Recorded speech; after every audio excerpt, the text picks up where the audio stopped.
Hindi pa rin matanggap ng mga naulila ni Rio Bianca Ramirez ang sinapit ng dalaga. Si Rio po ang estudyanteng namatay matapos mabundol ng bus sa kanilang field trip sa Tanay sa Rizal.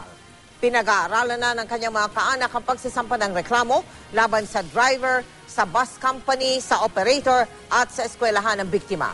Mula sa Plaridel, Bulacan, nakatutok live si Marie Umali. Marie.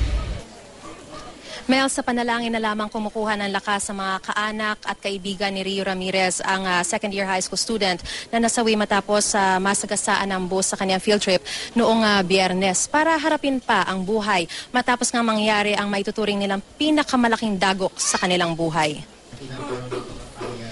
Magkasunod na misa ang idinaos ngayong hapon at gabi sa tahanan ni Rio Bianca Ramirez o Kakay para ipanalangin ang kanyang kaluluwa. Hirap pa rin matanggap ng kanyang mga magulang ang sinapit ni Rio. Sinisisi ng kanyang mga magulang ang sistema raw ng kaligtasan na ipinatupad sa field trip. Kanina tumungo ang mga pulis na nag-iimbestiga sa Holy Spirit Academy of Malolos, ang eskwelahan ni Rio, para kumalap ng karagdagang impormasyon para sa investigasyon. Ang pamilya Ramirez pinag-aaralan na ang pagsasampa ng reklamo laban sa driver ng bus company, operator at eskwelahan. Sa opisyal na pahayag naman ng eskwelahan, sinabing nalulungkot sila sa nangyari pero buong suporta naman ang pamunuan ng Holy Spirit para mabigyang katarungan ang sinapit ni Rio. Iniimbestigahan na raw ng Tanay Police Department ang nangyari.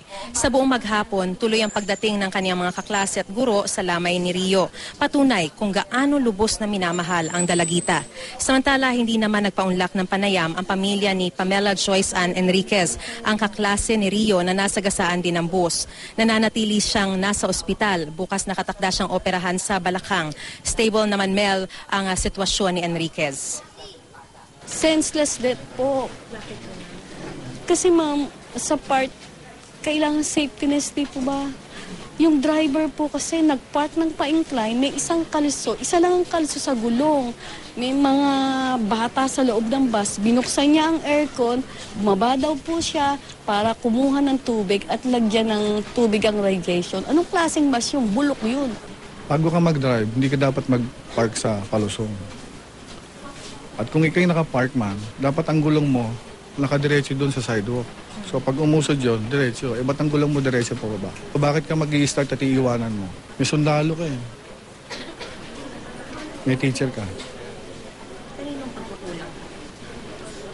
Kung titingnan natin, lahat sila may pagkukulang. Well, as of the moment, definitely, there will be a criminal case to be filed against the driver. Kasi naman, alam natin yan na that's a standard operating procedure under the law, na pag may namatay sa isang aksidente, dapat sasampahan ng kaso yung driver. Binibigyan namin ng full support, binibigyan namin ng assurance na may suporta ang eskwelahan sa anumang pangangailangan o pamamaraan. Sa katibayan, kanina umagay nagsimula na kami sa pagdarasal para sa kaluluwa ni Rio at gayon din para naman sa maagang pagaling ng isa pang biktima na si Pamela Joyce Ann. Mel, kanina nag-file na ng kaso na reckless imprudence resulting to homicide ang pamilya Ramirez laban sa driver ng bus sa prosecutor's office ng Rizal. May mga ilang anggulo rin silang iniimbestigahan, Mel. May nakuha kasing impormasyon na may 10 raw na bata na nakasakay sa loob ng bus nang umaandar ito. Bukas ay mayroon ding crisis o stress debriefing kasama ang tour supplier at doktor para maiwasan ang trauma ng mga estudyanteng nakasaksi ng insidente.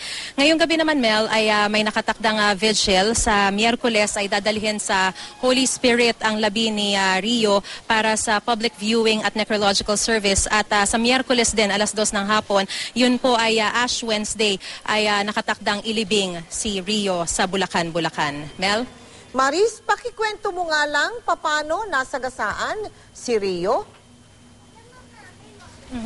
Mel, sa mga oras na ito ay patuloy pa rin ang isinasagawang investigasyon. No? Pero kanina, nang nakausap natin, ang ilan sa mga nakasaksi, although ang inabutan na lamang nila talaga ay yung nasa ilalim na raw si Rio, ay medyo sloped yung area kung saan nakaparada itong bus. At sa baba nun, bandang bahagyang baba nitong naturang kung saan nakaparada nga itong bus na ito, naroroon yung mga vintage na mga sasakyan sasakyan kung saan ito namang mga estudyante ay pinipicturean nila itong mga vintage na sasakyan. So, ang